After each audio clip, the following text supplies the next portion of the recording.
So when you talk into the microphone, you'll want to have them right in front of you. Okay. Okay, everyone, let's call our February 9th, 2021 regular Board of Trustees meeting to order. All rise, pledge of allegiance, please. I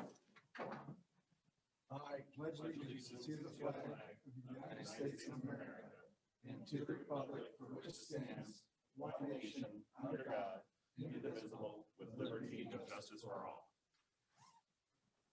Okay, thank you.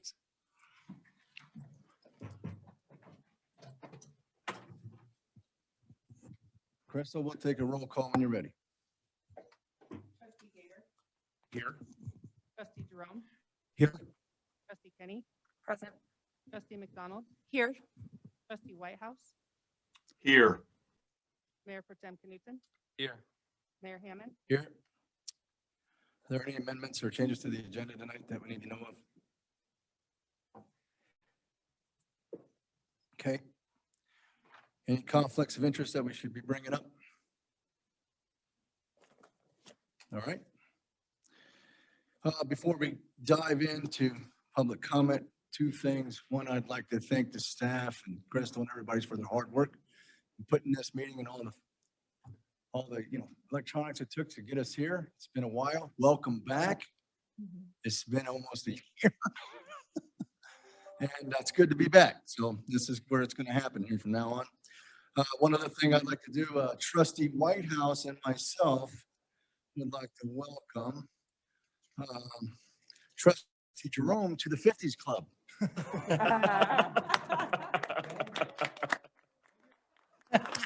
Hey.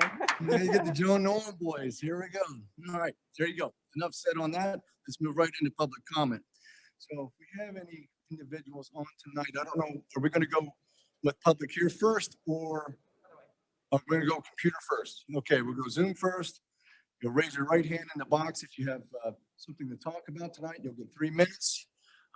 These are items that are not related to tonight's agenda. And we'll go ahead and turn it over to Krystal for public comment.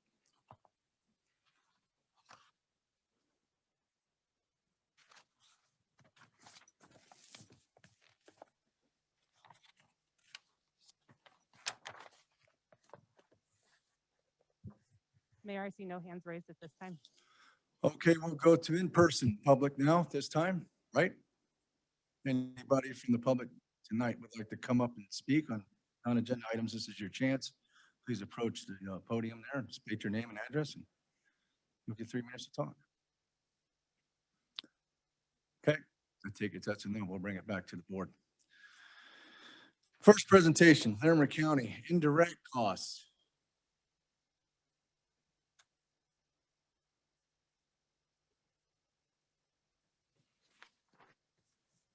Good evening, everyone, members of the Town Board of Trustees. Mr. Mayor, is it okay if I take my mask off or should I leave it on? Okay. Sounds good. So I'm here tonight because I understand there were questions about the indirect cost rate that was added into the contract with the Larimer County Sheriff's Office for law enforcement services over the next couple of years. Thank you for inviting me to explain what this is and answer any questions as best I can. I don't have a official PowerPoint presentation or anything like that. I thought I would just kind of run through what the policy is, what it's for, why you see it in the contract. If there are any questions I can answer tonight, I'll be happy to. And if there are any that I can't, I'll take them back and get back in touch with you. So thank you again for having me. The indirect cost rate is used to allocate the county's administrative overhead costs. Very similar to how a business might put the cost for their human resources services, payroll services, IT services, things like that, into rates that they charge for services. The county creates this rate for these administrative overhead type services that the county has that are not easily allocated out. And what that means is, for instance, the budget office at Larimer County is included in the indirect cost rate. And it's not terribly easy to determine how much of our time is spent on the sheriff's office, how much is spent on human services, road and bridge, things like that.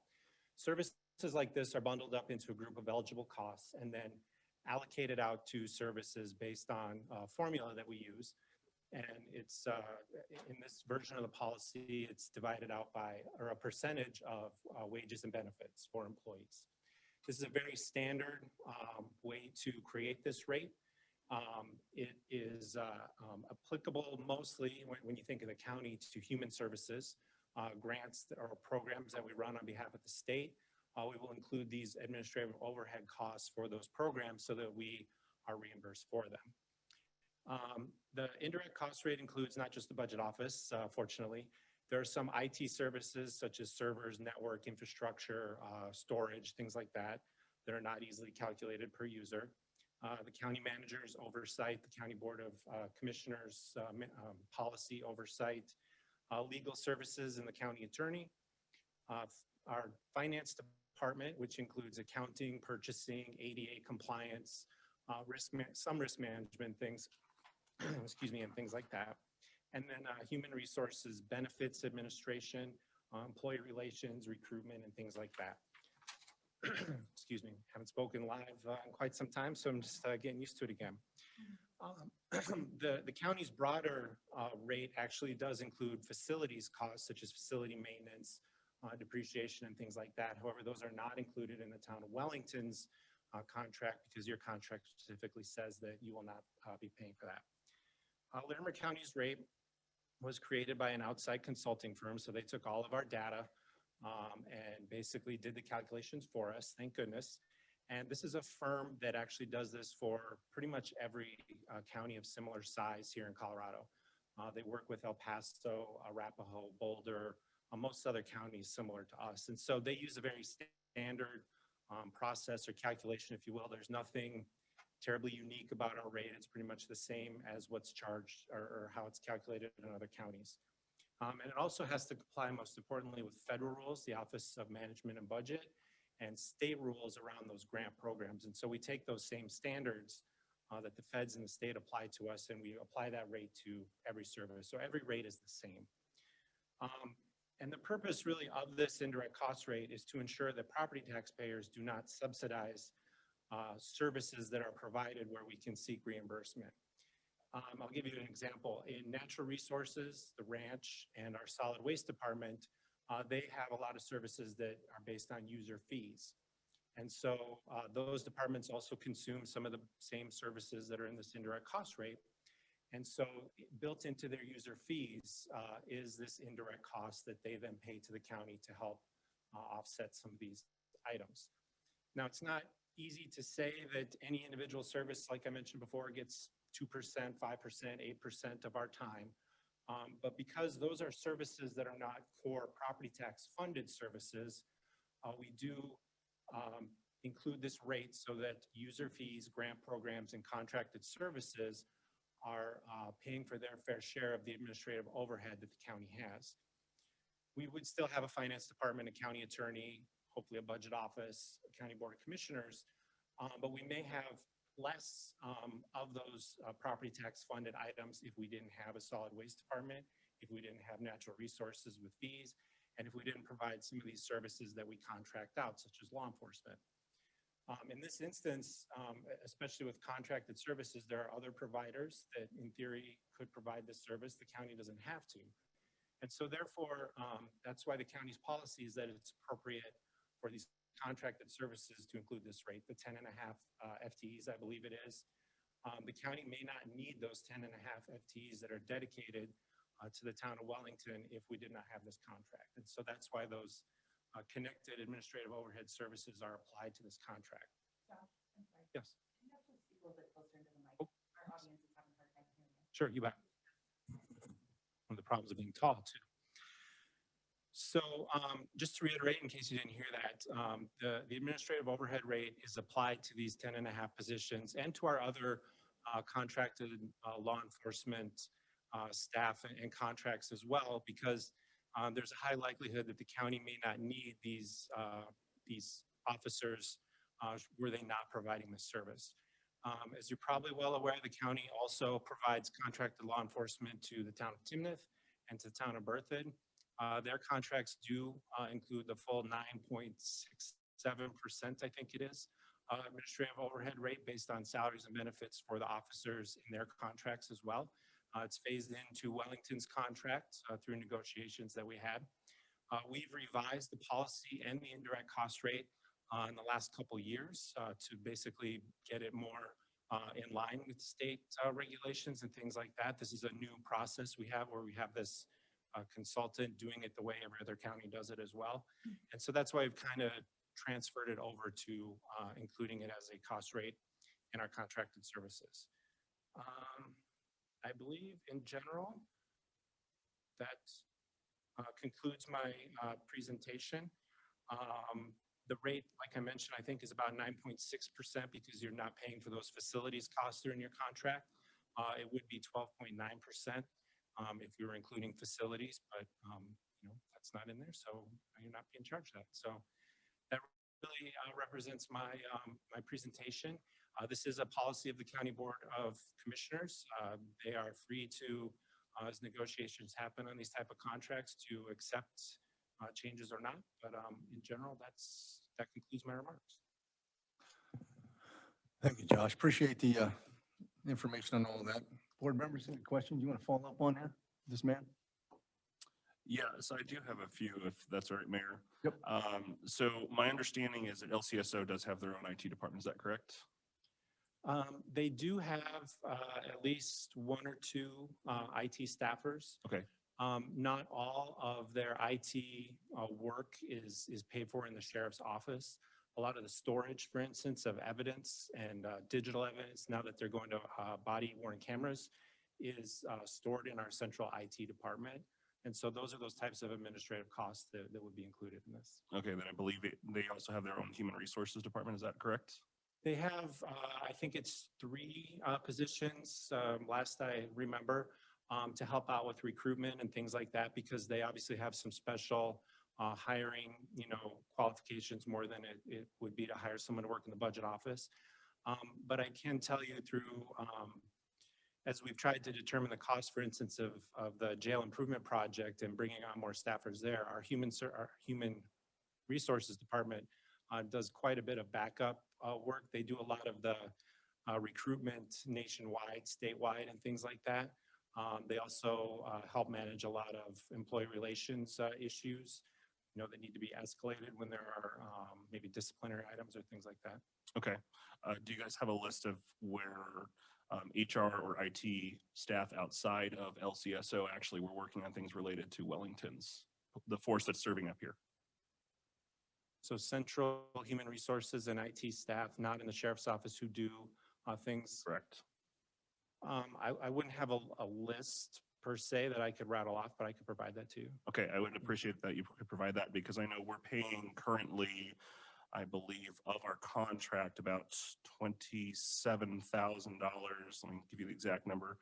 We were paying $27,434 of our contract with LCSO specifically for administrative costs, which would cover things like IT, human resources, things like that. And the concern that I have is that, as you mentioned, yes, those officers might not be needed if we did not have that contract with LCSO, which is why we pay $1 million in wages and benefits to pay for those officers. We pay for the vehicles, we pay for the overtime, we're also paying for administrative costs. And so from my standpoint, I understand that the costs need to be borne, but the taxpayers of the town of Wellington are also paying property taxes to the county of Larimer County, which are to go to things like paying for the county manager, the county board of trustees, the county human resources department, and then they are also paying taxes to the town of Wellington to pay for the Larimer County Sheriff's deputies to serve as our police force. And inside of those are contained administrative costs, payroll. So, I mean, if you can show me where, if we were to cancel our contract, the county would fire this IT person, they would fire this human resources person, then that would be, or if you can point to, hey, here's these hours, I have some major concerns. I get it if we were in Weld County where we weren't paying property taxes, but our citizens are already paying taxes to cover the administrative costs of Larimer County. And now they're being asked, where they're being taxed by us to pay for the contract, which it should be, right? Fort Collins should not be paying for Larimer County deputies to come up here. We should be paying for that. We are.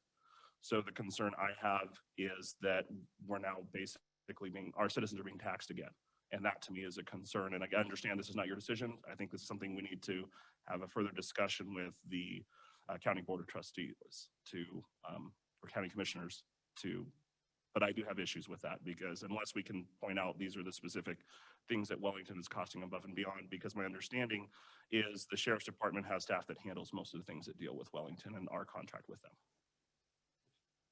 Okay. Are you okay with taking that with you? Coming back later with? Yeah, I can, I think what I can do is gather up some information on maybe those things that the human resources staff in the sheriff's office does, and then, you know, versus what the county's central human resources department does, especially like with tracking payroll and things like that. I know there are different duties, so I can certainly provide that to you. And I'd appreciate that. Yeah, you bet. Okay.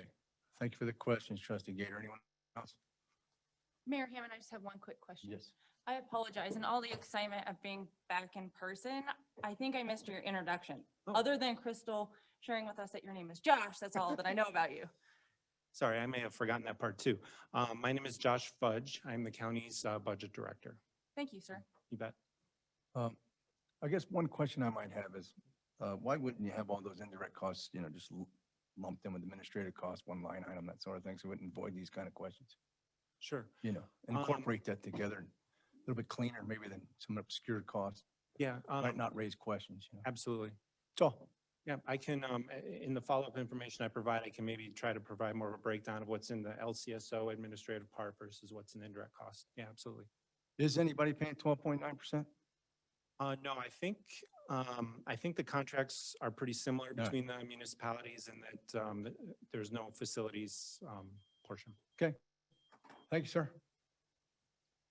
Does the outside consulting company audit this stuff at the end of the year? I know like our corporate tax, they adjust it throughout the year based on what the actual costs are. So do they come back at the end of the year and audit that and justify where these fees are going? Yeah, they do recalculate the formula every year based on prior year actuals. In general, the Fed and state government wants it based on actuals, not a budgeted rate. And then the audit happens through state and federal programs. You know, they will come in and take a look at the rate. Did we have a policy? What's it based on? Is it fair? You know, you can't charge one program 15% and another 11% because you think you can get more money from one versus the other. So the audit really happens from the program side who's paying for it. All good? Thank you, sir. Thank you again. Very much. Thanks. Thank you.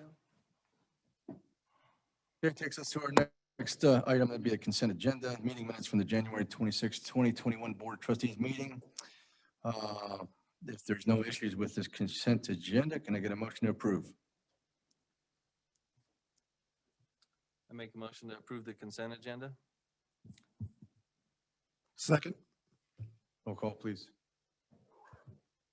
Trustee Gator, Yes. Trustee Jerome, Yes. Trustee Kenny, Yes. Trustee McDonald, Yes. Trustee Whitehouse, Yes. Mayor Pro Tem Knudsen, Yes. Mayor Hammond. Yes. Okay, we're into our action items now. Under D1, this is a contract award for professional services for landscape and irrigation standards update. This will be a staff presentation from Mr. Cody Bird.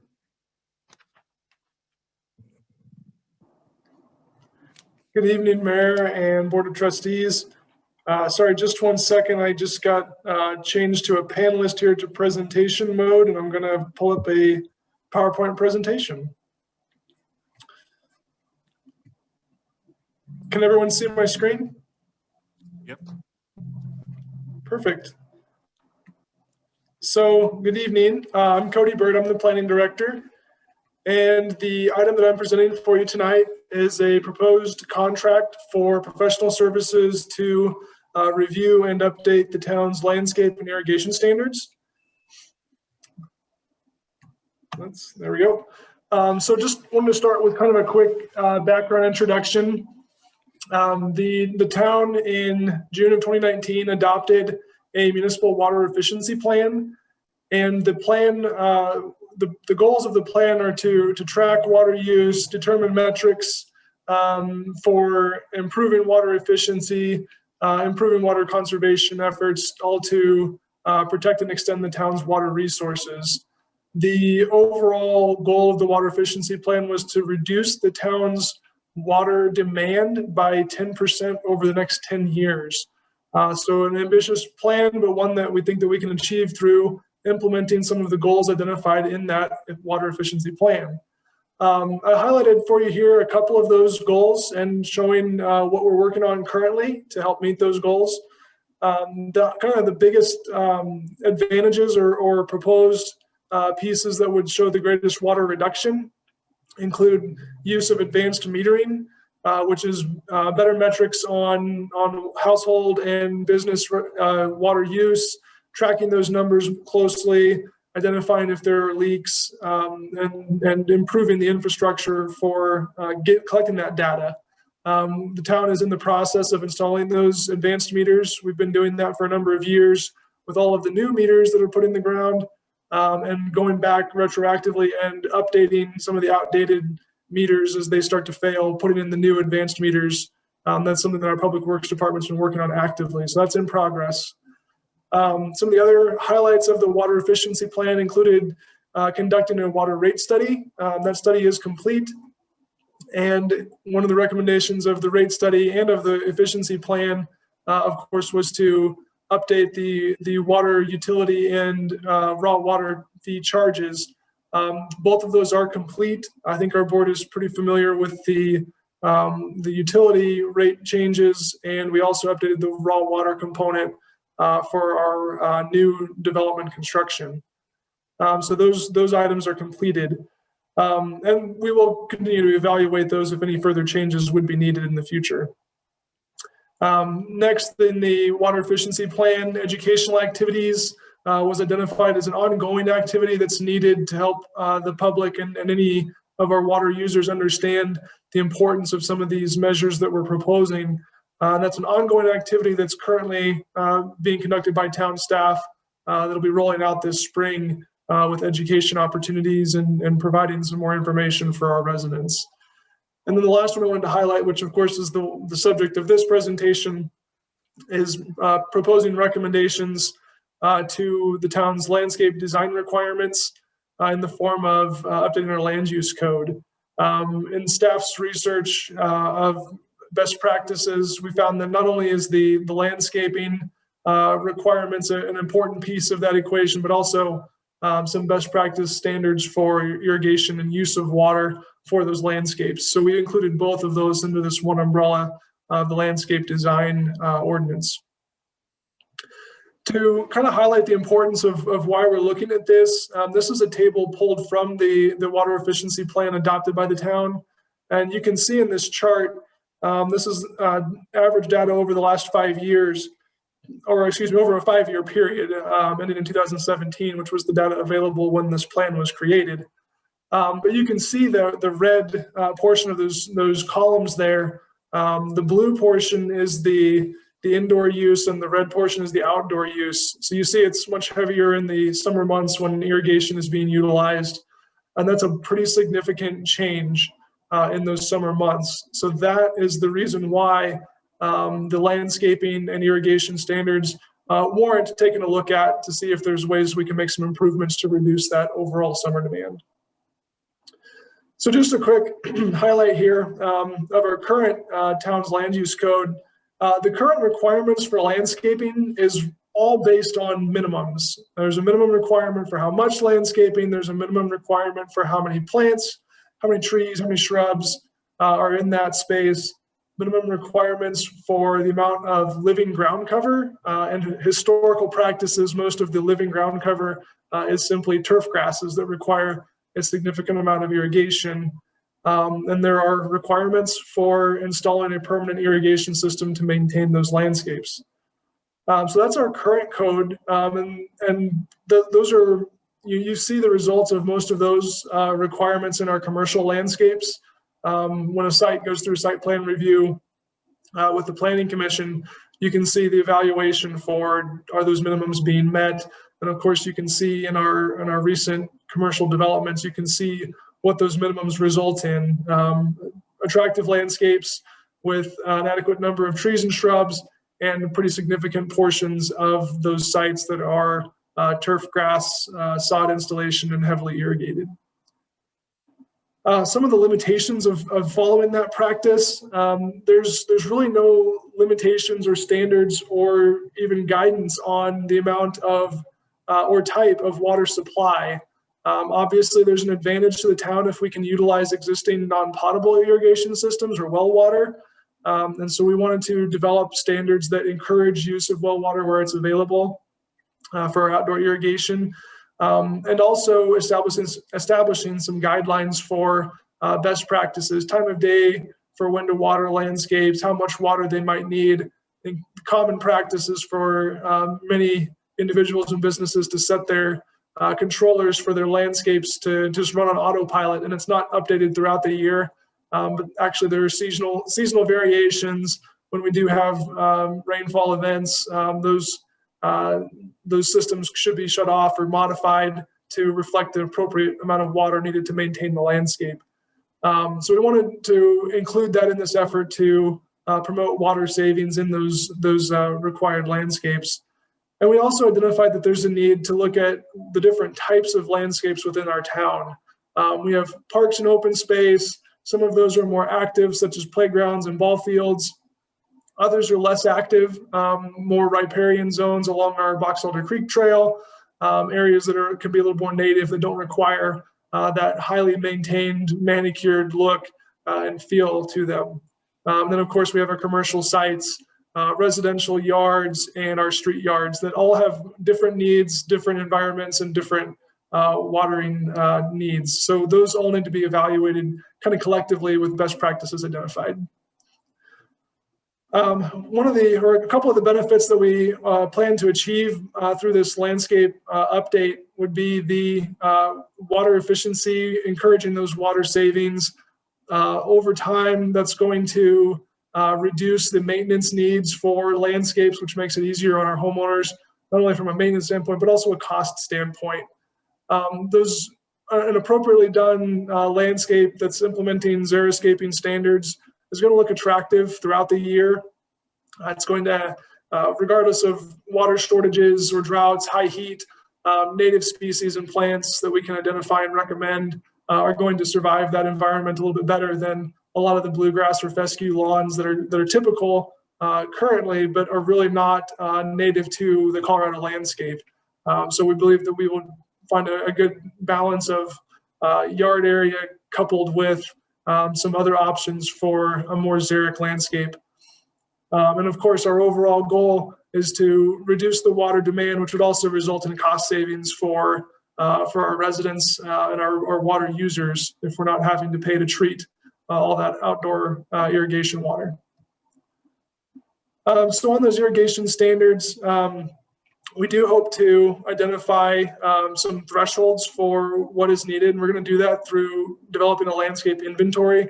What are the types of use or types of spaces that I mentioned earlier? Parks, street lawns, residential yards, commercial landscapes, and identifying kind of what the water needs are for a variety of options within those spaces. That's going to result in these prototypical landscape types, and I'll show you a photo of that, of what I mean here in just a moment. But identifying some of those options for the appropriate type of landscape for those spaces, and then identifying what the amount of water is needed to maintain that landscape. That's the best practices for irrigation, quantity, time of day, how much water does the appropriate or is the appropriate amount for those various types of landscape settings. And then lastly, we wanted to reinforce those best practices with some tools that we can use for monitoring and enforcement if we need to go to that next level. So this is an example that I borrowed from one of our proposals for the landscape and irrigation standards update. And what you see here is an example of the same space. This is a median within a street lawn. That could easily be the side strip between the sidewalk and the street. But this shows the same space 3 different times with 3 different levels of irrigation needs. The first one on top, pretty high amount of turf area that requires a significant amount of irrigation. The middle one, medium intensity use, has a high volume of shrubs and ornamental grasses that requires less water, but still more water than a more xeric landscape, which was the third option, this higher intensity of the xeric plantings. So it still maintains the trees. There are still shrubs, but uses more inert landscape materials, such as the rock mulch, some boulders, and really reduces that irrigation need. What we want to do is use a model similar to this to identify what's the appropriate type of landscaping for these various spaces, and then we would establish a baseline for how much water is needed to maintain that landscape. So I've probably covered these throughout my presentation, but these are some of the highlights from the scope of work that we're proposing as part of this contract for professional services. We anticipate that we would be able to achieve a water reduction by changing some of our landscape standards, updating those to identify a new metric that we can use for any new developments coming to the town. We believe that the using more drought and heat resistant plants will result in an overall reduction to our water demand for landscape irrigation, and creating some best practices and guidelines for use of irrigation equipment to encourage the establishment of the plants and through the maturity of those plants. Once landscapes reach maturity, they require much less water than trying to get them established and started. So we want to make sure that we capture that element in our new codes. And alignment of the landscaping with the intent, activity, and use of the space. If it's a ball field that has high use and needs to have a strong turf grass, that's going to require more water, and it's appropriate in that setting. But for some of the less active spaces like street lawns, it's probably more appropriate to look at some options that include a more native species that's less water intensive, and identifying what those look like will help us achieve a water reduction. And lastly, it's always important for us to find a balance and flexibility in developing new regulations and guidelines, and balancing that with the community's preferences for these landscapes and what those design elements might look like.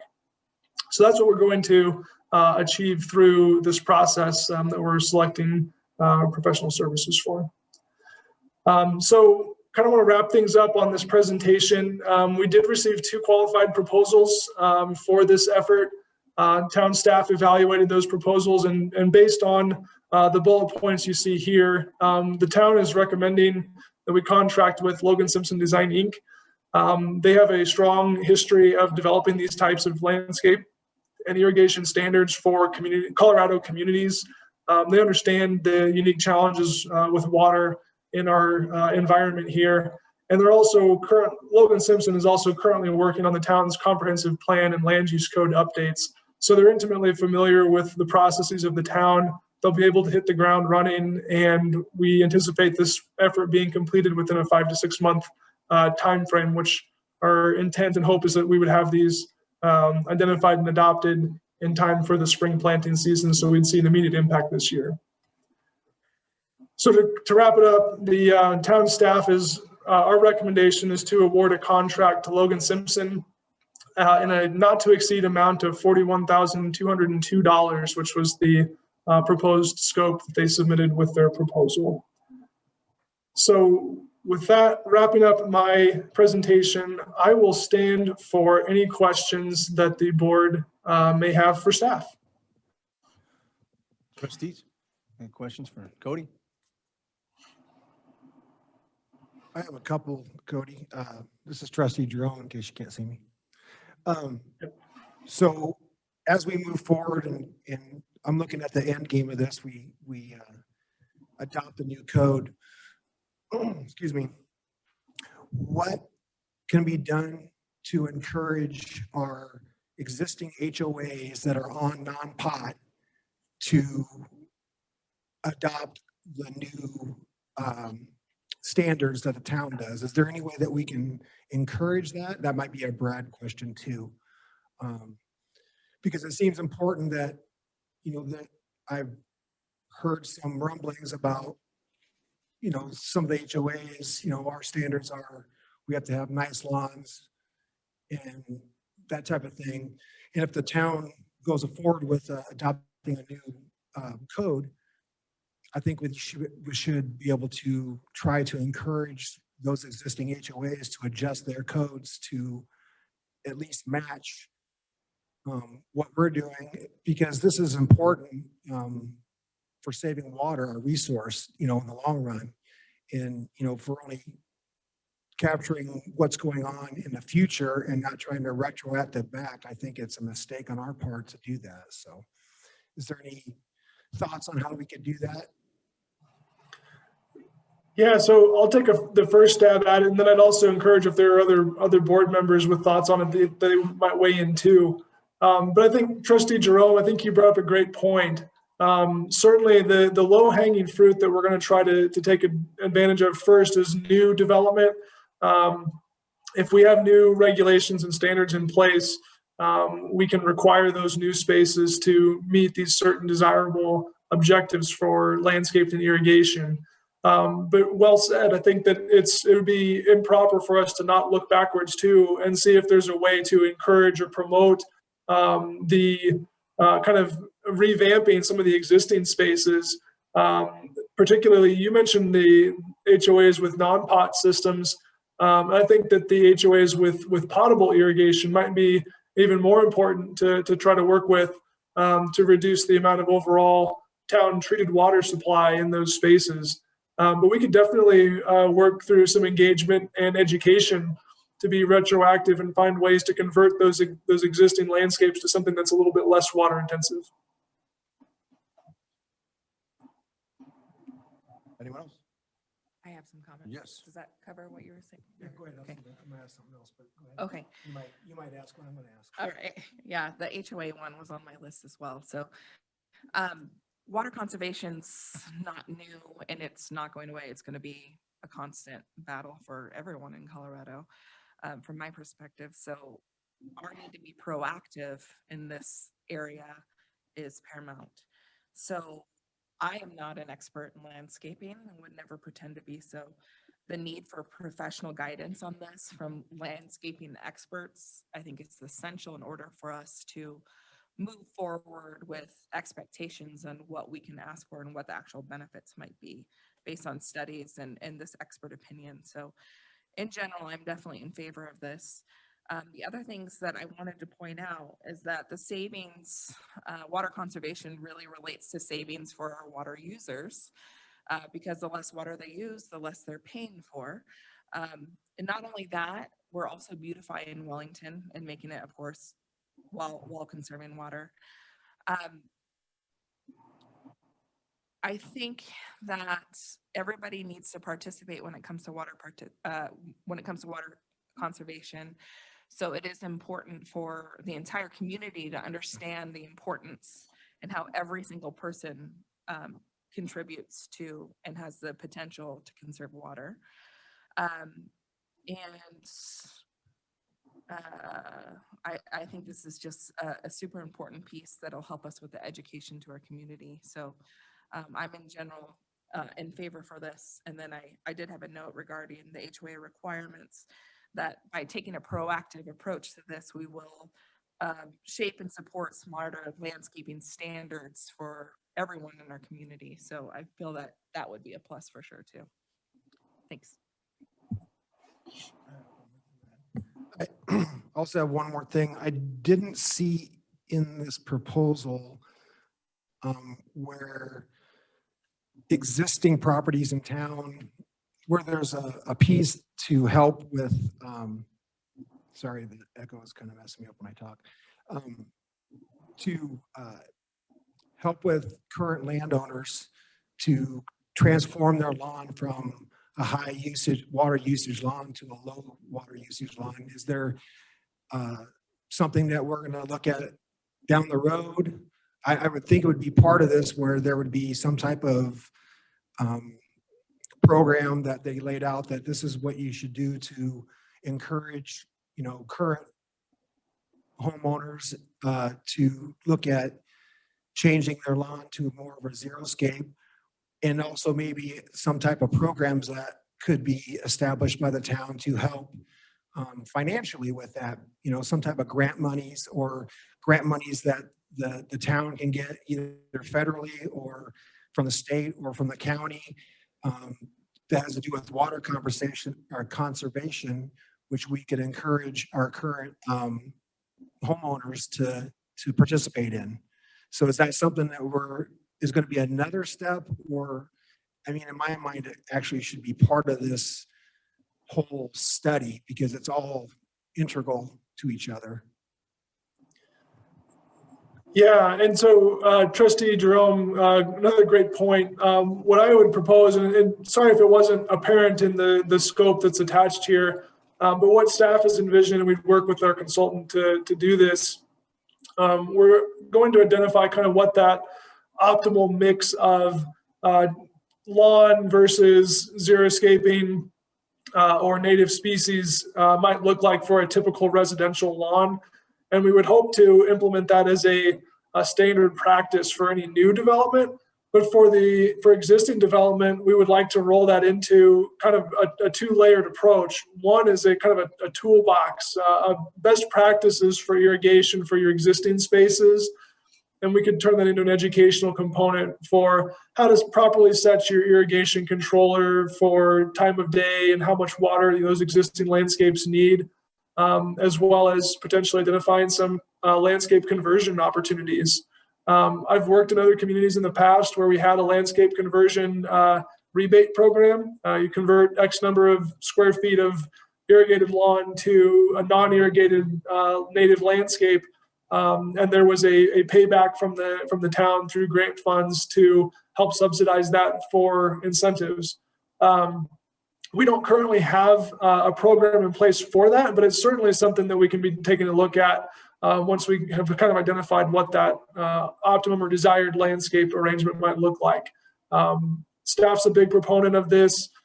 We actually applied for some grant funding for a landscape conversion program, and the town of Wellington was not selected for that effort. It was only awarded to 2 communities in the country. But we would certainly look for additional opportunities in the future. Thank you, Cody. Other Thank you. trustees? I've got just a quick comment. All right.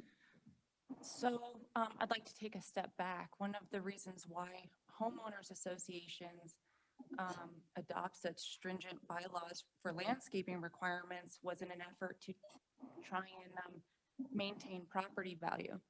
So my recommendation would be that through the outreach portion, we try and incorporate maybe some local real estate professionals that can maybe provide some recommendations to homeowners about making that transition and how they can retain their property value.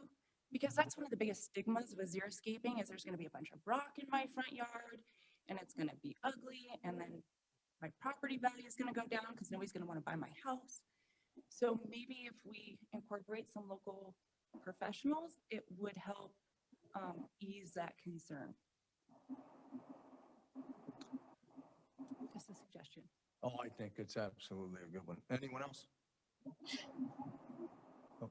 Very good questions. All good, Cody. You know, we have to incorporate all of what was brought up in here, and it's a really good endeavor to take on. It has to happen. I do have some questions, Mayor. Okay, let's hear it. So I just want to clarify that in this process, are we looking for this to be impacting only new development, or it's intended to encompass both old homes as well as new development? So Trustee Gator, I think it's a layered approach. And as I mentioned a moment ago, in the short term, we would be identifying standards for new developments for all of the spaces. And then once those are set in place, we would look for opportunities to make those incentive programs to work backwards through some of our existing landscapes and encourage use of best irrigation practices and ways to maybe convert some landscapes to a more xeric and native landscape. Okay, and then my next question, is this going to restrict or lead to us restricting homeowners' ability to use water on their own property? I think it certainly has that potential.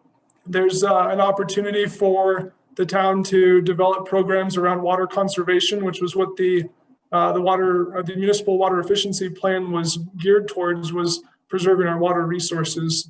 So this effort will identify some standards and best practices, and then the board would have the opportunity to adopt policies for limiting water use as you see fit.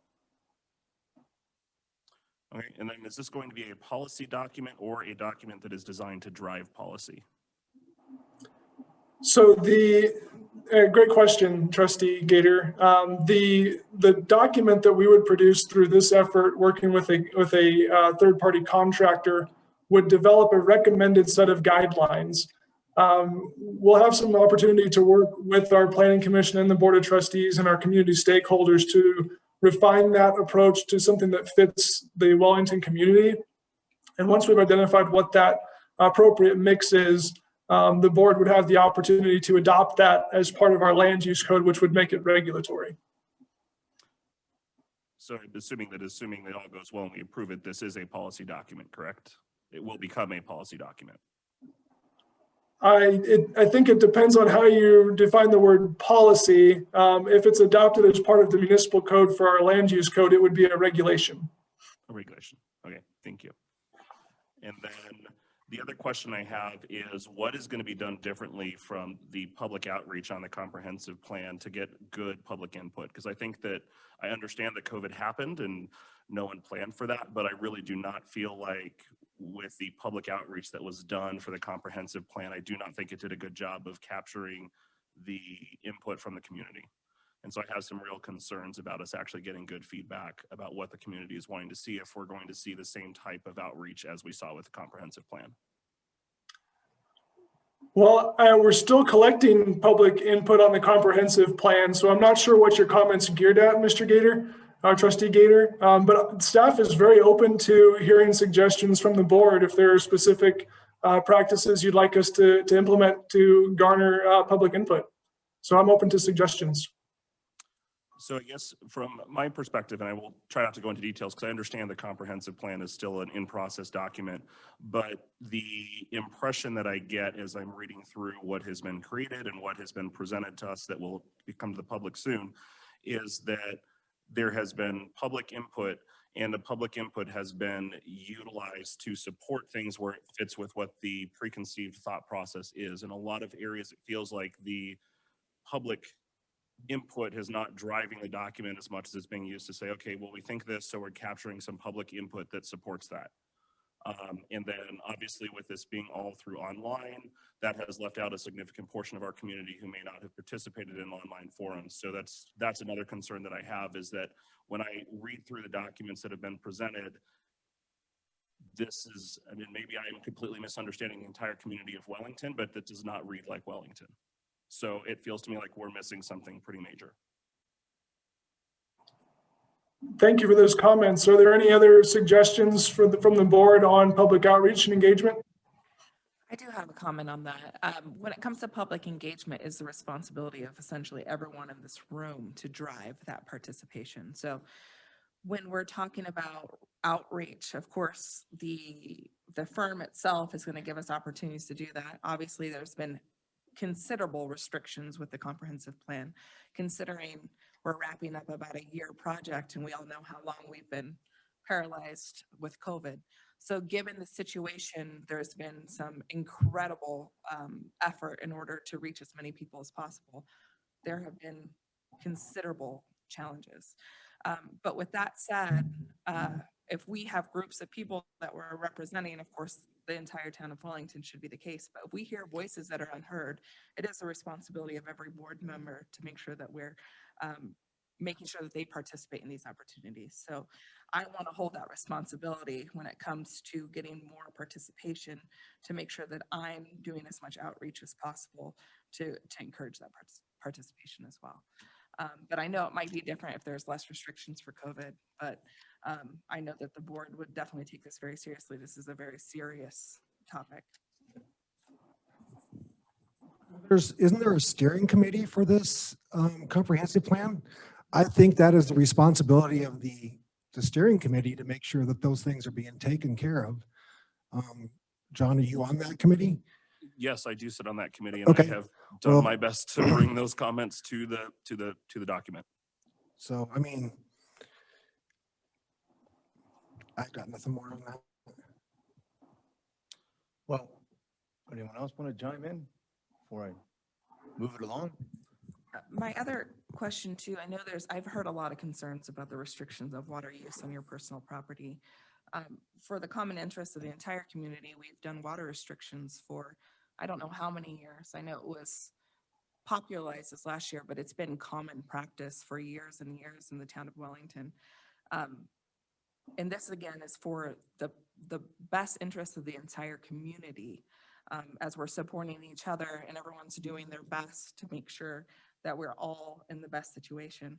So the water restrictions, for example, times of the day, days of the week that we've done for years and years in the town of Wellington are examples of something similar that could potentially happen in the future, but they have been existing processes for years already. So I do want to outline that. And again, this is just going to make it so we are smarter doing that. So if there is water restrictions, your property would potentially still flourish and be as beautiful as ever because you have the permissions from an HOA, for example, in order to have more of those native species. So I think although we could focus on potential restrictions that could be policy in the future, we got to think of the fact that that's already been kind of a common practice already in Wellington, but we have the opportunity to make that better. I do have a couple more comments. Couple Mayor. more? Yeah, We got time limit, so. I know. I will move try to along. keep them Okay. quick. All right. The other question I have is why are we focusing on the landscaping as an area to cut water use when we could, I think, more substantially impact that by addressing the tiers? So instead of having such a high base rate where my family of 8 pays in pretty much the same as a family of 3, if we were to actually drastically reduce the base rate and kick the tiers up substantially, that would have a much greater impact, and then people can choose on their own whether or not to reduce water usage. They can either choose to pay more or they can choose to pay less, but then they have the option to choose versus us coming in with regulation about what they can or can't do in their property. So why are we looking at a landscape, which is probably gonna be a more minor impact versus if we were to actually address the tiers, which was identified in our water conservation plan as one of the most effective ways to address water issues, why are we not focusing on that instead? Mr. Bird, I can answer that question. I think our water situation is multifaceted and we need to look at multifaceted solutions. So addressing the tiers is one solution. Looking at our landscape requirements is another. And I have a feeling there are going to be more discussions like this for different facets for this problem. So I appreciate having different opportunities to try and resolve this issue, Mr. Bird. Okay. Anyone else? Anything else? The final comment is I do have some concerns. Hopefully this will change in the final document, but just the way that the initial document was presented gives me some very big concerns about working with Logan Simpson, because as I'm reading through the beginning of the document, does not strike me as the purpose of the document. And I will not go in further that because the document is not public yet, but I have some major concerns about working with this company. Okay. Well, if we're considering the contract, I would like to hear the concerns. I was told I was not supposed to share Well, those concerns. because related to not- this. Yeah, my subject. concerns are with the company, but I've been told not to share what is not a public document yet. So unfortunately, I would love to share those concerns, but I was asked not to. Trustee Gator, I have a question. Yes. Are these concerns with the document themselves or concerns with how the company operates? The concerns that I have is how the company is taking the information that's been provided and putting that into a document that's going to represent our town. I would ask for staff to weigh in if that's, I don't think that that's violating the agreement. We're not discussing the agreement. We're discussing the reputability of the contractor. What document are you referencing? I have not seen any document. I understand it's because I'm on the steering committee for the comprehensive plan. I'm discussing Oh, so you're talking about the comprehensive plan? same company. Yes, Go ahead. It is a draft document that was sent out to the steering committee only for a high-level review. It hasn't been released to the public. It is considered a working document, so not even pourable at this point in time. you know, if I could rely on our town attorney if he feels differently. No. Okay. But it is it is a concern of mine to get information about that study out before you all have seen it and the public has seen it. I'm also on the steering committee, and the purpose of receiving the draft of that document is for us to provide feedback. Sure. So Redline that it, go is, through it. that's why it's not final yet. It's because it hasn't passed the approval of the steering committee. I get Trustee that. Kenny, as a representative of the steering committee, what has been your experience working with Logan Simpson so far? Incredibly impressed. They are very accountable, very approachable. They've been working through an impossible situation with grace. I think that I was also involved with selecting them as a firm. I sat in that committee as well. I got to see their applications versus other firms, and they won overwhelmingly. They've been great to work with from my perspective, and they have done a very good job, in my opinion, and I work in business intelligence. So from my perspective, the data gathering that they've done and the way that they have either found themes analytically, I think has been impressive. So I have appreciated what's come through, and every single step of every single process has gone through the steering committee. There's no document that is sight unseen. Everything has been reviewed or has the opportunity for it with explicit feedback that is public. When this document passes the final review from the steering committee, it will then be available to the public for review, not finalized, to the public for review. It will be public comments on an interactive document where anybody can go online and see the feedback from any individual, including their name and contact information if they so choose to give that. It is very transparent, in my opinion, and it'll be available for public consumption and feedback as soon as it passes through the steering committee. Which is where it's held up now. Correct. Correct. It's coming to the board on the 24th, I believe, for And then presentation. and you're going to bring all of your concerns that I've time. already shared my concerns, and I've notated my concerns on the document already. That's part of why I brought this concern up, because it's not simply a word here, a word there. It was an underlying theme that is the concern of mine. Sure, I get it. Okay. But this thing here is not part of that. No, this is a totally separate All right. thing. Again, it's my concern is that if this is the mindset and the thought process of the company, that's not someone I'm comfortable with them putting documents together that are going to represent our town. Okay. That's so- my concern. So we got two opinions about the company. One doesn't favor the two and the other one favors it. So there you go. Mr. Mayor, may I make a comment? Yes. So the town goes through this type of process with some frequency, professional service agreements and contracts. Does not the town have the authority and the ability to change text of document, a study, not to change the data, but to change the substance of it? I believe we have, the town staff and the board has that ability and authority. So again, I think your comments may be duly noted, and we can take this up maybe, I believe, the next work session when this is presented. So I do think we have an ability to feed this, to review this, and if your concerns are valid, then I think we should address them. Although at this point, without seeing a document, it's really hard to understand Hard to do that. your point. But again, I believe there is a point you're trying to make. It's a little tangential at this point. That's my feeling. Well, okay. We've said a lot, right?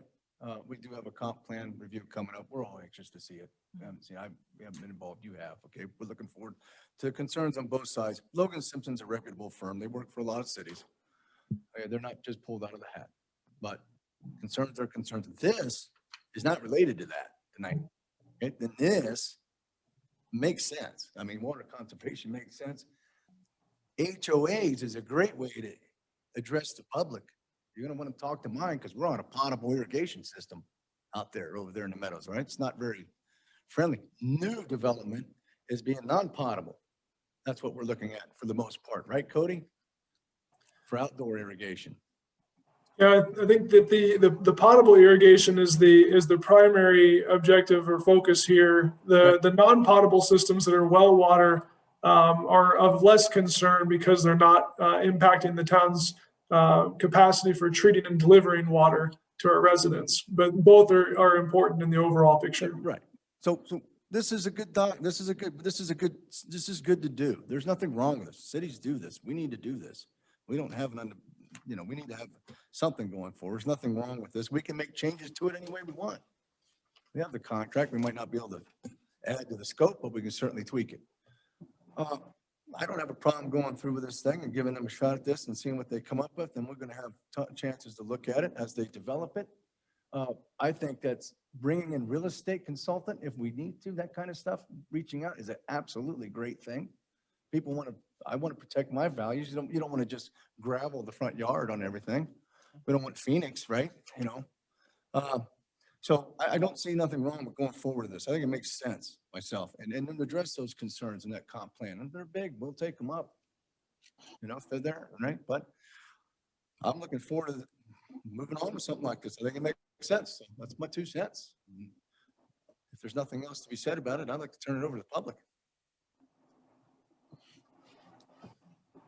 Mayor, we have Michael Clark. If you can unmute yourself, state your name and address for the record, and you'll have 3 minutes.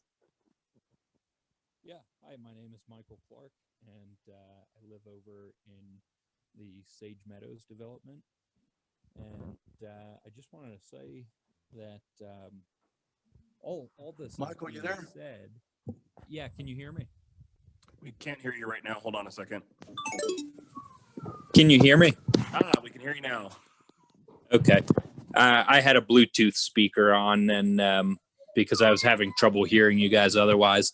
But I just wanted to say, all this is being done, and we're talking about regulating what people can do with their private property and what they can't do with it. And while it's understandable that we want to make sure that we conserve our water and that we're good stewards of our environment, I do want to say that, I think the same thing can be accomplished by focusing mostly on the tier system and providing people with the informational resources and potential for grants and things like that, that when they see their $300 water bill in the middle of the summer or their $400, $600 water bill in the middle of the summer, and they go, oh boy, you know what? Those trees just aren't worth it. Those extra bushes just aren't worth it. I want to look into the xeriscaping.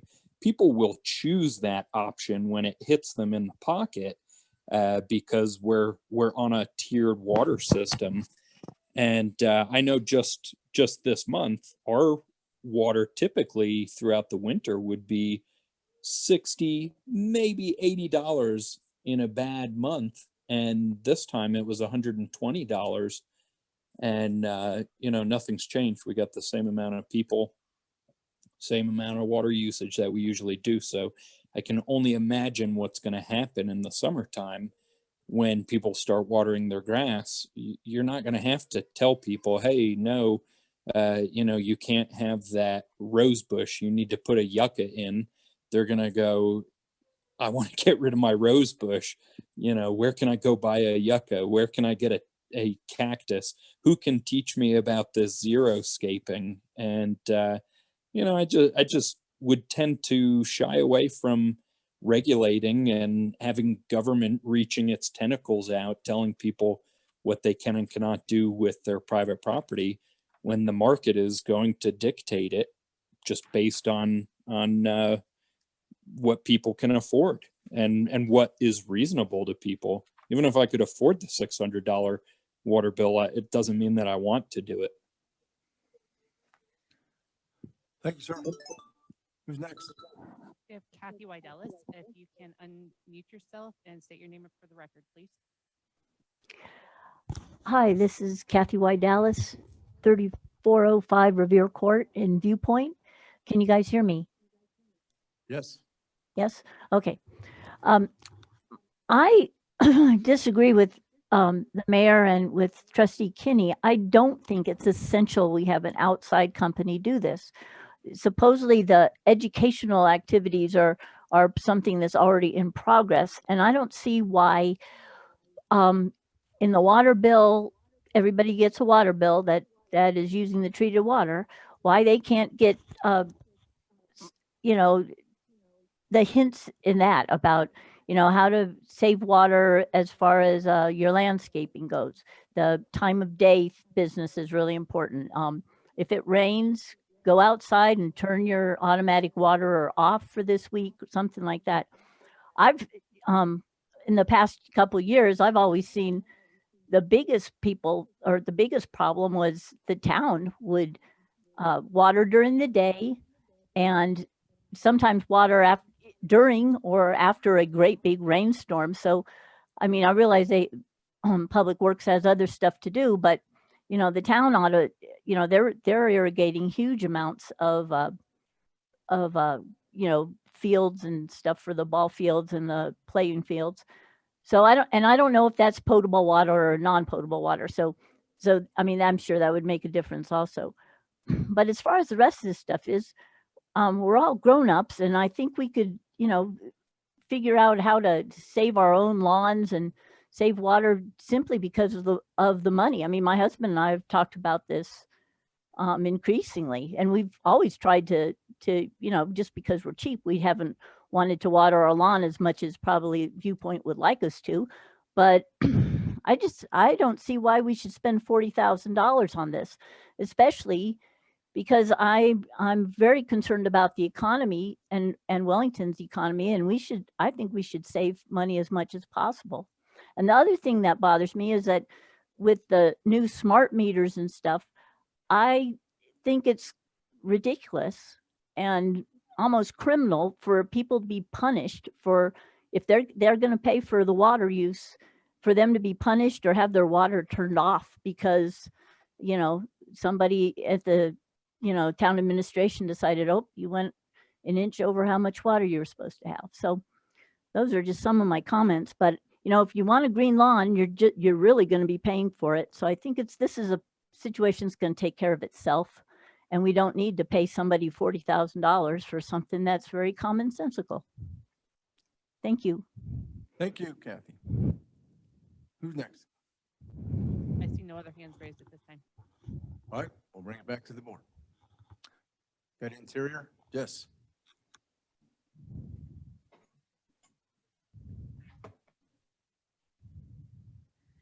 So the code, sorry, point of order. Would you please state your name and Hi. address for the record? Christine Gator, 8132 4th Street.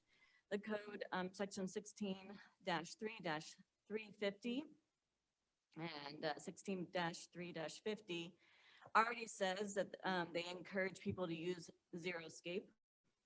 They encourage new developments to use raw water, non-potable water. We already have these things in the code. So there really is no need to redo that part of the code. The only part we don't have is the water. My concern is how much is this going to increase new developments and housing costs? Zero-scaping is more expensive. Doing all these different things, it's more expensive to put in at the beginning. So our affordable housing is no longer going to be affordable here in Wellington. The other thing is Logan Simpson. If you remember, a couple of people did talk about how they didn't like their surveys, how they were leading, how they were biased. I believe that's what John might be referring to.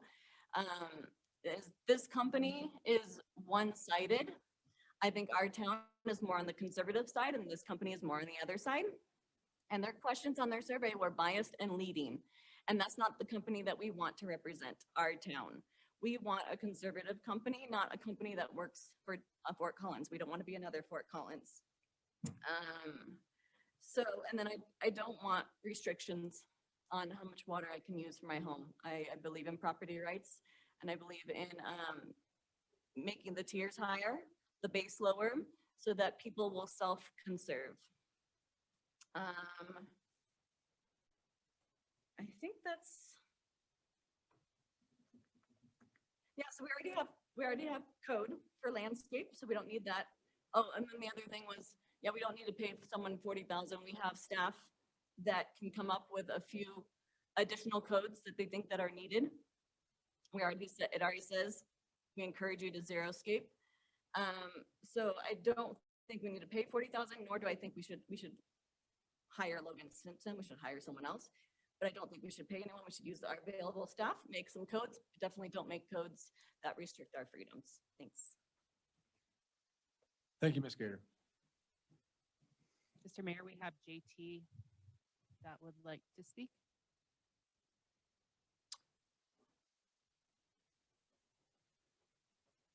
Unmute. Okay. Can you hear me? Yes. Okay. James Taylor, 7341 Indigo Run in Park Meadows. I think I've had the privilege of living in several water conservative communities, San Antonio, Tucson, Phoenix, Salt Lake City. And the tiered system always works. And I think that the community's fear of being penalized civilly for abusing water is irrational, it's unbased, it's unfounded.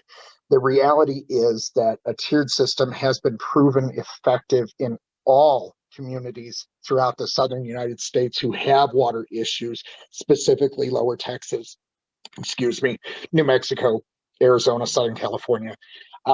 So these unrealistic and unbiased, or incredibly biased fears are irrational. And I really, really do have an issue with the fact that my family of two is paying $120 a month. It's the highest base rate I've ever paid since I've been an adult paying water bills.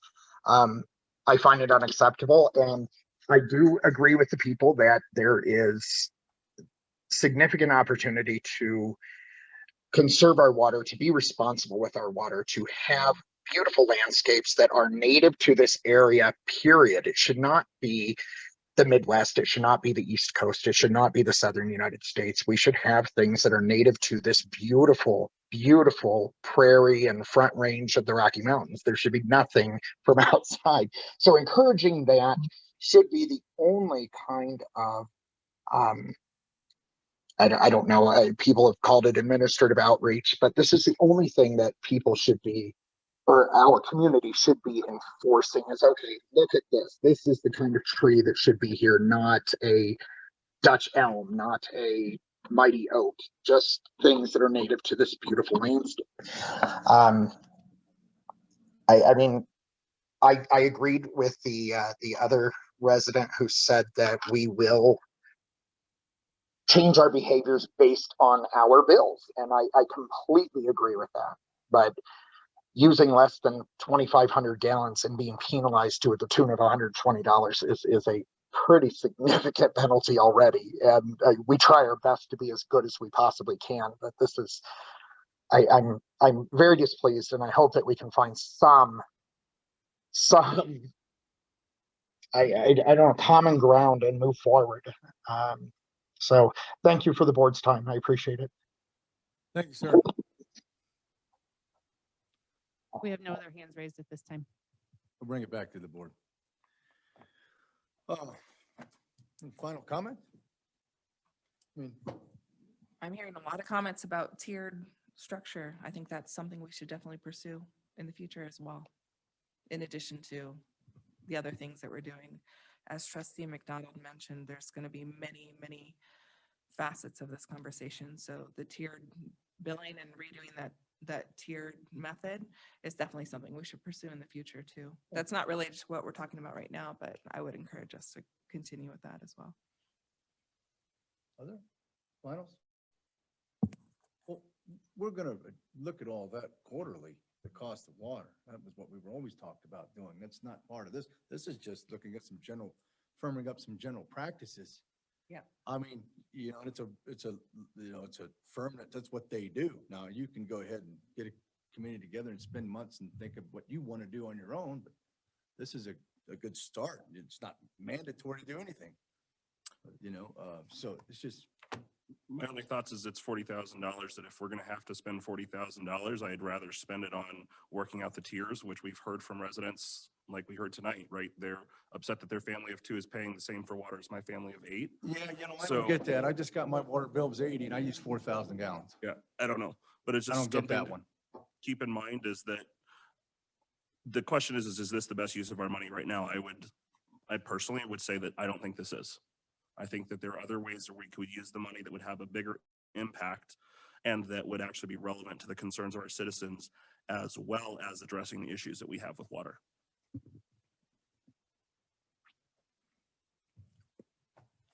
I think it's important that we do this just for the future of the town of Wellington in general.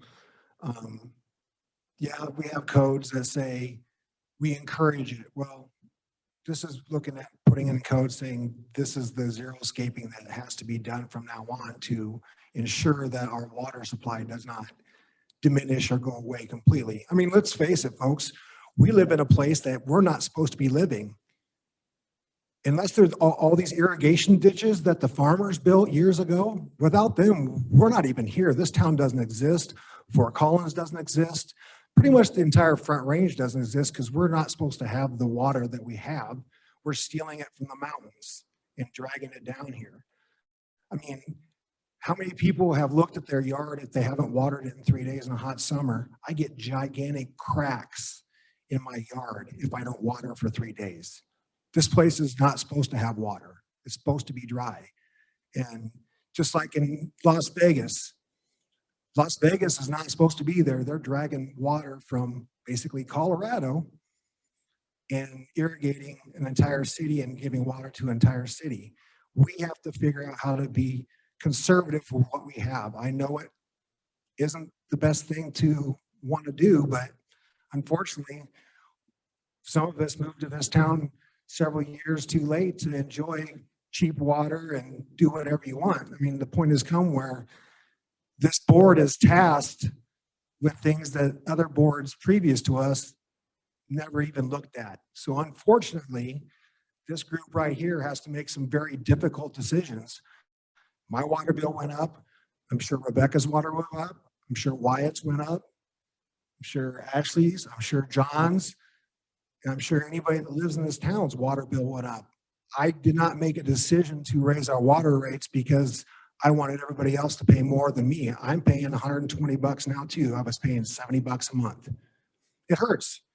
But the reality is if I don't pay my $120 and everybody else pay what we need to pay to keep our water going, we might as well all just move out of here. And you know, property values won't be worth zero because if there's no water, nobody can live here. Bottom line. So I know it's difficult. I don't like it. I like to hear as many inputs of things that we can do to conserve water. This is a good thing to look at because it can secure our future for future developments. I know nobody wants more development, but it's inevitable. And if we can, a new house comes in and gets built and they use 30% less water than a current house, that's a big savings for everybody in the long run. So I think this is something we need to do. And obviously this board and the planning commission are going to have oversight of this. And what's going to come out of it is a consensus of the people of Wellington letting the board of trustees know what they really want to do and what they're willing to do. And then we will vote on it and then we'll put it into our town code. I mean, right now we're talking about stuff that I don't know what this thing is going to end up being, you know, who knows? And I know that our town staff does not have the expertise to go out and tell you what xeriscaping would be best for our climate.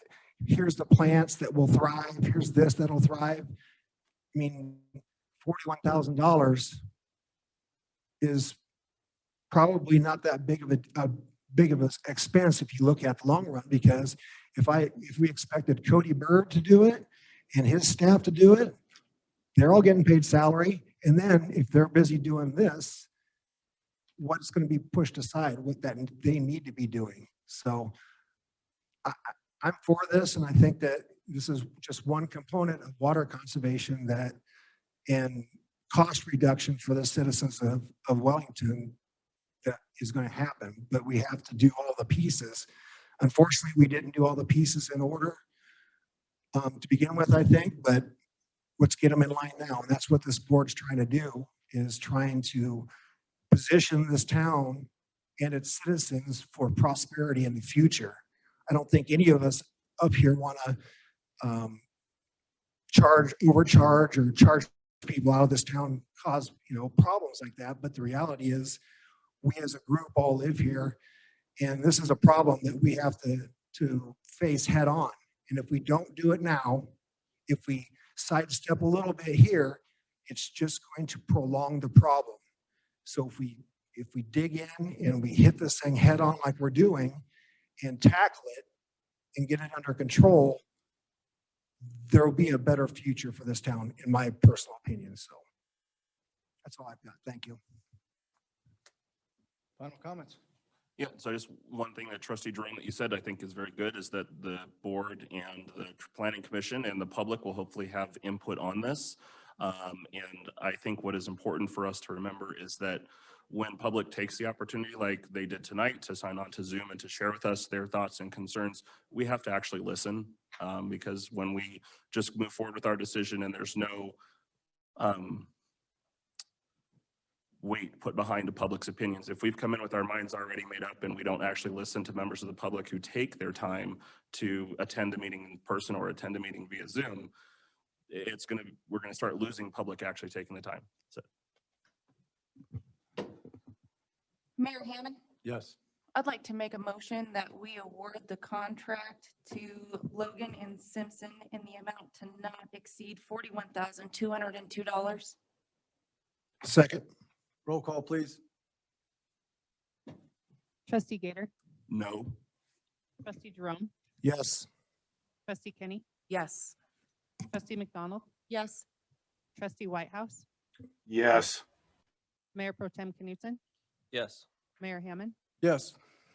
All right. Thank you all. That was a good debate. Let's move on, and we will circle on and cover every base. Item D2, and I do appreciate the public weighing in. D2, this is a resolution number 4-2020. I apologize that 2021. I'm looking at the yellow here. Okay. 2021. Taking a step. It's a resolution of the Board of Trustees. We're making appointments to the Wellington Parks Advisory Board. And it looks like, Krystal, are you going to talk about it? yes. Okay. So thank you, Mayor and trustees. On February 4th, Trustee McDonald, along with some members of the current advisory boards and commissions in town, as well as some town staff, conducted interviews for some of the vacancies that we have on our boards and commissions. And from that, we have recommendations for the Parks Advisory Board, the Board of Adjustments, and the Community Activities Commission. Through the process, we received 12 applicants. 2 did not respond to schedule a meeting for an interview, and 1 was, they did not qualify or meet the qualifications to serve on the boards and commissions at this time. So with that, the resolution 04-2021 is recommending Robert Sousman and Christine Gator to the PAB. Okay. Any comments? I'd just like ask if Trustee McDonald, if you don't mind, if you could just share why you felt each of the candidates would be good for the position. It'd be great to have your feedback before we make a vote. Sure. I've had an opportunity to serve on a lot of these groups and commissions over the years. And a lot of times there isn't an opportunity to interview applicants. It's more of a, oh my gosh, you're a warm body. Can you sit in this chair? So we're starting to see more and more applicants being submitted to fill in these positions. The applicants this evening were selected based on their current knowledge, understanding, and experience of the CAC. Both of the selected applicants have had the opportunity to be exposed to the CAC. They had an understanding and concept of what the organization was and what their purpose is in the community. So I think that they have the opportunity to bring a lot of value to these organizations. And I really had a lot of fun interviewing the applicants. Actually doing interviews is one of my favorite things. It's a lot of fun. And it was a really cool opportunity to connect with each of the applicants one-on-one because I've been hanging out in my living room by myself for the last year. So not having that in-person interaction with the community on a regular basis to get to vet their experience firsthand was different because I had to go based solely off of what they submitted in their application, how they sold themselves during the interview process, and then relying on the liaisons that serve on these boards to provide input as well. Because I think it's important to not make this decision on my own. I'm not going to be working with these people on a regular basis like some of the liaisons are. So I thought it was important to get their input to make sure that they felt that the applicants fit the culture of the groups. So I'm just going to wrap that all up for all of the applicants for all three resolutions. Unless Trustee Gator, you have specific questions about specific. No, that was perfect. Thank you.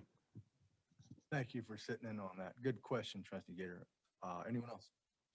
I want to give a thank you to everybody who serves on our boards and commissions. They are the unsung heroes of Wellington, and they do a lot to drive a lot of the recommendations to the board and do a lot on their own too. And they are not paid. They're all volunteers, and I do appreciate their service. Okay. Anything else? Any public comment then?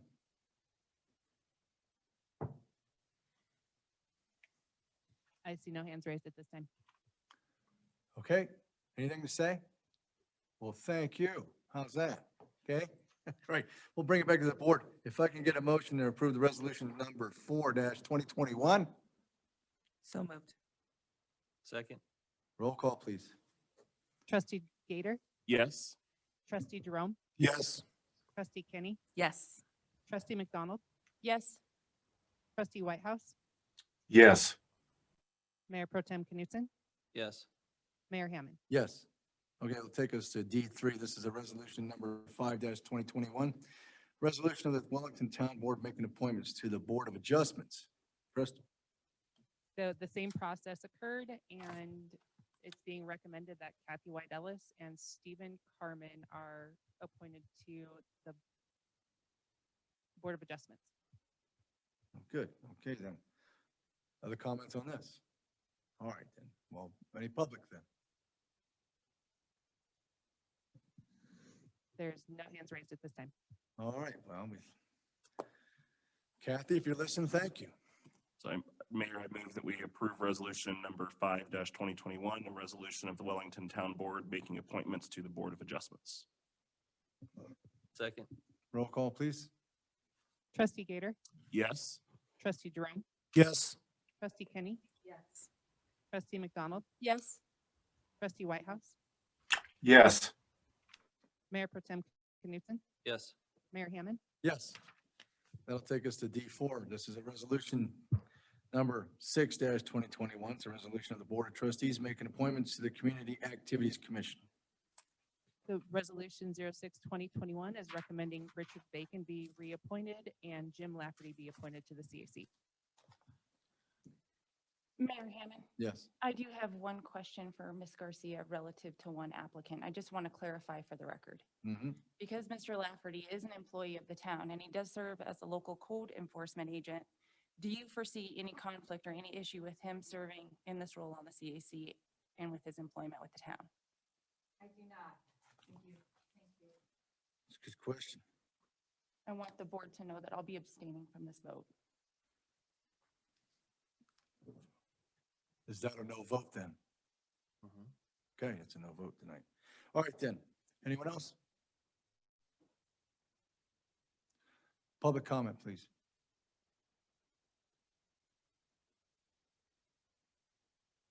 There are no hands raised at this time. Okay, let's bring it back to the board. Can I get a motion to approve resolution number 6-2021, appointment to the Community Activities Commission? So moved.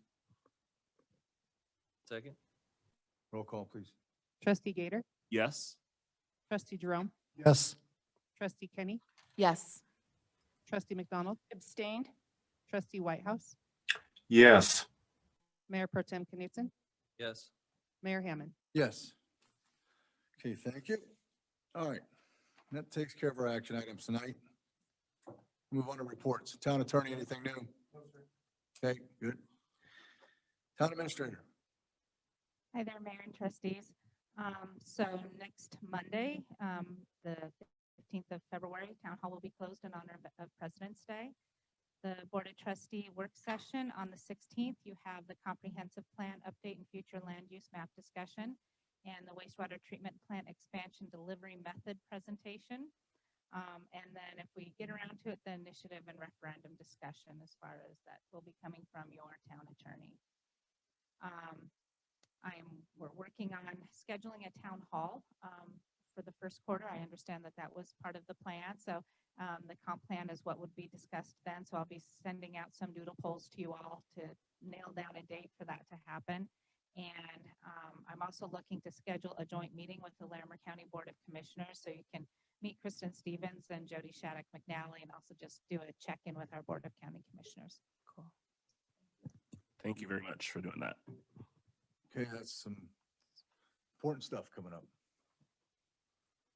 Staff. Mr. Byrd.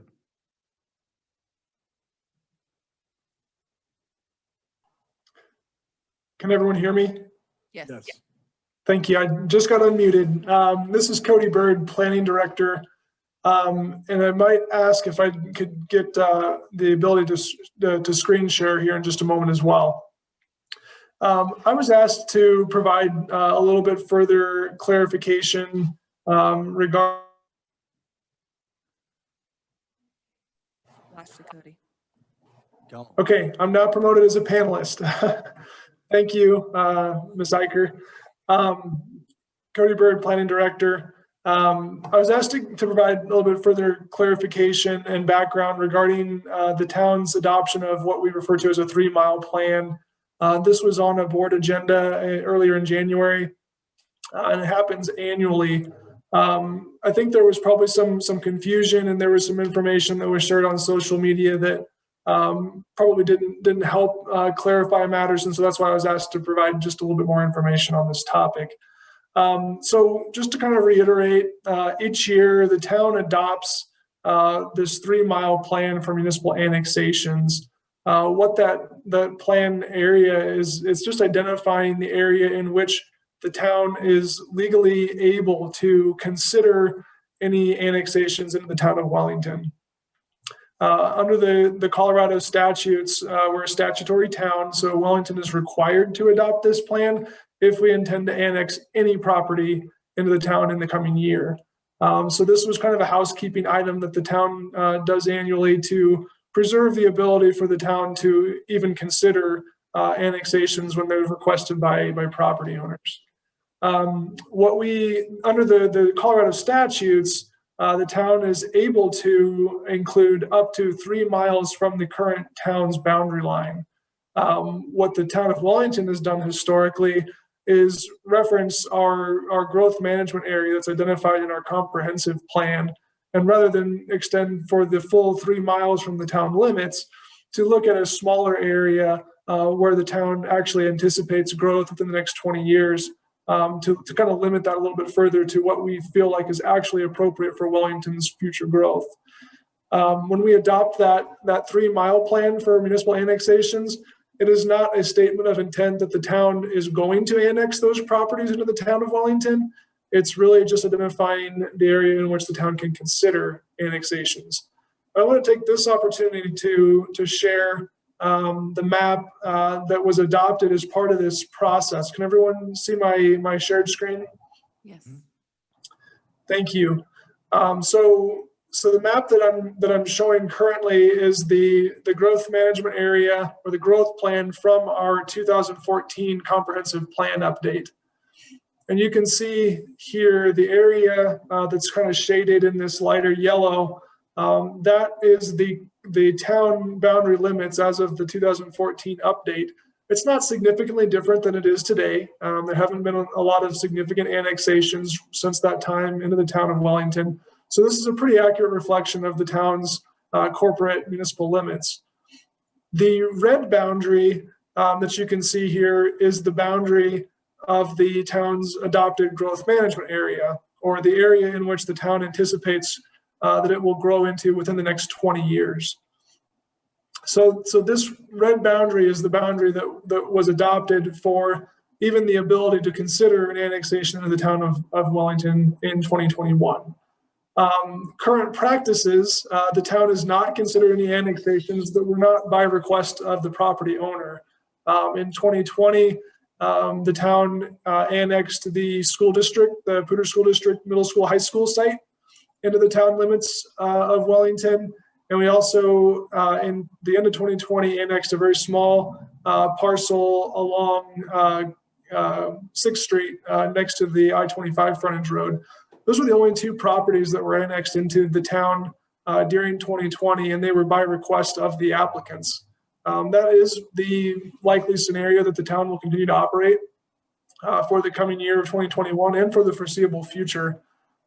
When a property owner requests annexation, the town is tasked with evaluating if that's appropriate for the town to include that property within the municipal limits and to provide a full range of municipal services. So those requests typically only come from properties that are immediately adjacent to the town limits.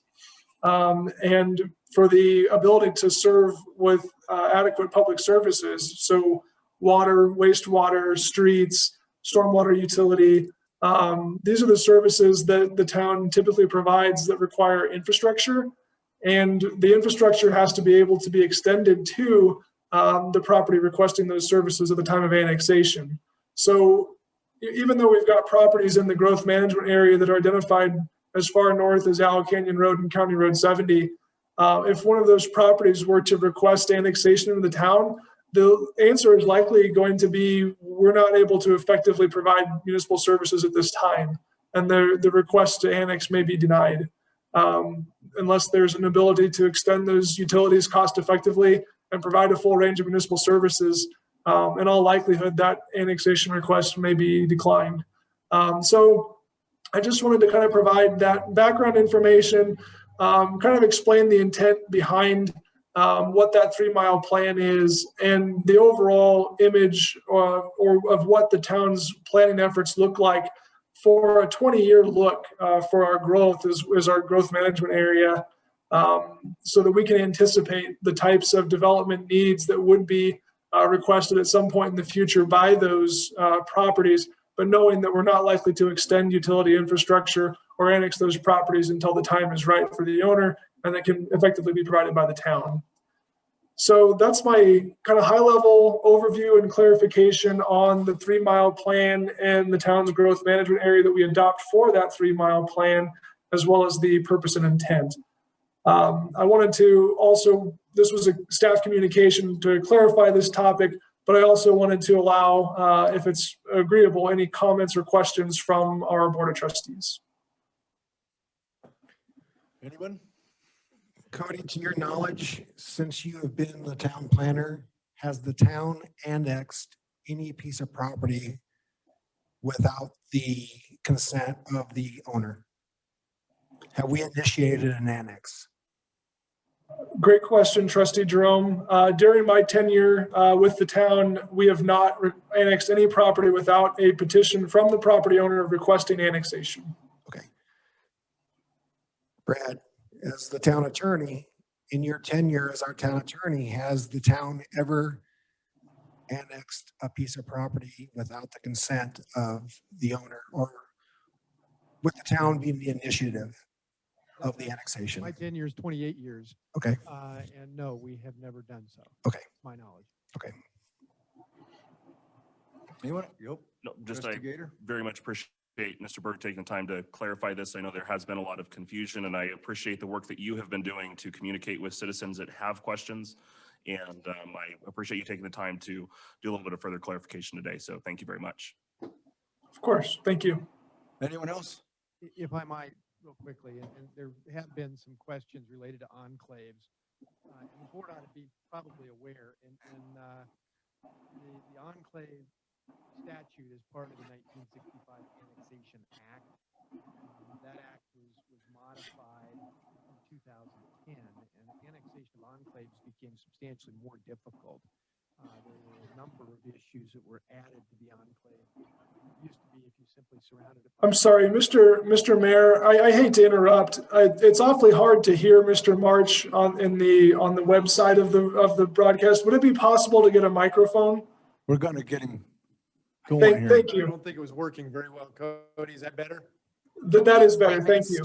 Can we use layman's terms for enclave, just so everybody You understands? what that can. means? An enclave is an area that has been completely surrounded, and it's got to be surrounded for 3 years. And if there is an enclave that has been created, oftentimes those are annexed because suddenly you've got roads that go through them. There's a number of things that need to be addressed, and that's impacts the infrastructure of the town. But there was, and the point I was making just real quickly, because I know this was a huge concern, and this concern was addressed in a recent meeting that I had with Trustee Gator. In 2010, they amended the statute involving the annexation of enclaves, which is part of the 1965 Municipal Elections Act, I'm sorry, Municipal Annexation Act. Those amendments included a number of additional protections for people. Again, we've never done this before, but in the event there is an annexation, for example, there's provisions in here that you have to put in a transition committee as you see them coming and get people copies of the statute. But there are a series of additional hurdles you got to clear before you annex an enclave anymore. Those again were put in place because there were concerns that people were being annexed without their permission. Today, if we ever were going to annex one, I think it would be substantially more difficult with those. And if the board wants to report on it, I can certainly give them to you. But I think it's a relatively minor risk, particularly considering our circumstances. I know that was an issue the public had. Thank you very much for Mr. March. A point of information, Mr. Marsh, if you are in an enclave and you request the annexation as opposed to, like in the normal request, are there those higher barriers that exist that were added to the statute recently, or is the normal process still there in the sense that owner of the property is requesting of the town for an annexation as opposed to the town annexing an enclave? If you were if it's a voluntary annexation, that is, you have requested the annexation, the enclave rules probably wouldn't apply. The enclave rules are something that, again, were put in place largely because you have infrastructure that's going through the enclave, and suddenly that's got to connect with 2 different parts, which are now surrounded by the town. If you're voluntarily annexing, it's the same process that you guys have seen pretty regularly.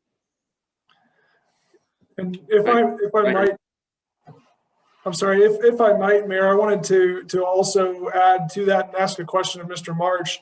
But the Municipal Annexation Act of 1965 included these enclave scenarios, but there's also not just to the town, but to the county in which those county residents reside. There's an impact to the county operations as well, where they're forced to drive through municipal city limits to reach those properties to provide county services or to provide law enforcement and other things that they're obligated to as a county provider of services to their residents.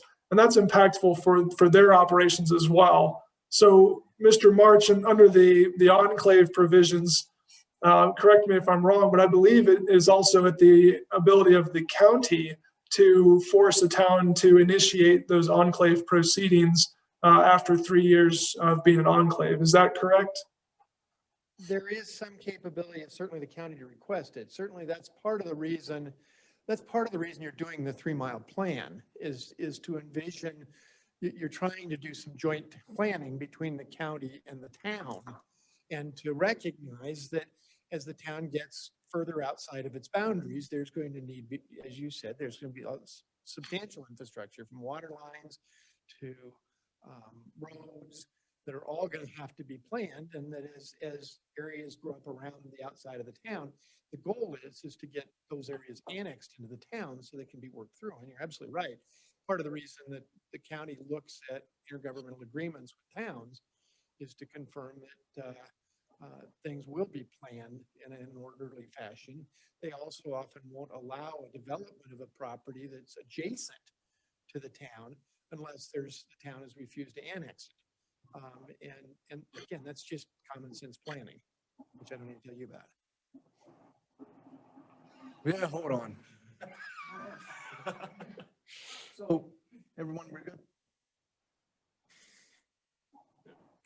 So it's important also to note that this also establishes buffer zones between other municipalities. Is that correct?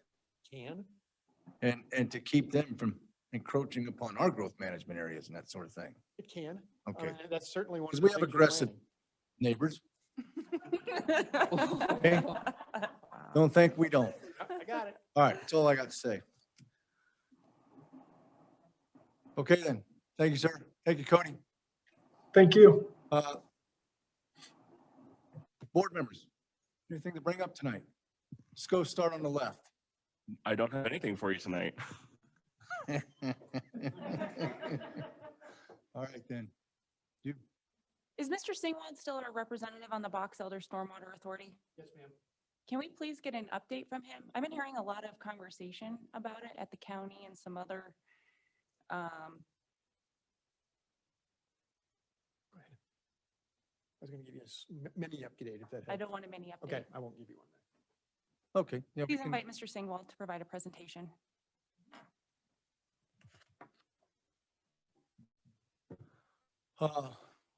John? Nope, I got nothing. Okay. Trustee Kenny? I serve on the Solid Waste Policy Council with the county and other municipalities, Loveland, Fort Collins, Estes Park. I don't think I'm missing anybody. So they have given some considerable attention to Wellington and our concerns and needs. They're working on some communication plans and they're working very closely with our town staff. We could look forward to a presentation in the near future about the progress with that group and upcoming projects that will affect Wellington. So just so you know, Trustee Whitehouse and I serve on that, and we've been very active in that with the help of Cody. So just giving you update there. More to come. Thank you for that. That's important stuff. What? So I've attended the last couple water treatment plant expansion meetings. Jacobs has taken a different approach to their design. They've been doing a lot more upfront analysis and layout planning for that site, which is a improvement over our previous design concept. So that's progressing well. We've gotten some good information. They've got a little bit more research to do on a couple of items. So once that happens, they should progress with their design fairly quickly, and we're approaching that 30% complete set. So we'll start getting some numbers in here shortly. Good. You're encouraged? I like this process much better. Trustee Whitehouse? Nothing for me, Mr. Mayor. Okay, Mayor Hammond, I have one final comment. let's hear it. When is Christmas going to end at the Cleveland intersection? We got a reindeer out there that is hanging out and refuses to leave. When is Christmas going to end in Wellington? I will check on that for you. Never. That's good. I pass by it every day. You know, I wave. You're right. Christmas is over. Maybe throw a heart on him or a green hat. Let's make a theme out of it. We could do a theme free holiday on the reindeer. We should like everyone knows the mailbox man on Highway 1 going into Fort Collins that they dress up. We should do that with the reindeer. All right. I'll see what I can do, get reindeer for the way. Thank you. Okay, if there's nothing else to say. 8:18. Motion to adjourn. All in favor? Aye. Aye. Thank you. Aye. Great job on the meeting. Well done, well done. Worked out great. Good. Worked out great.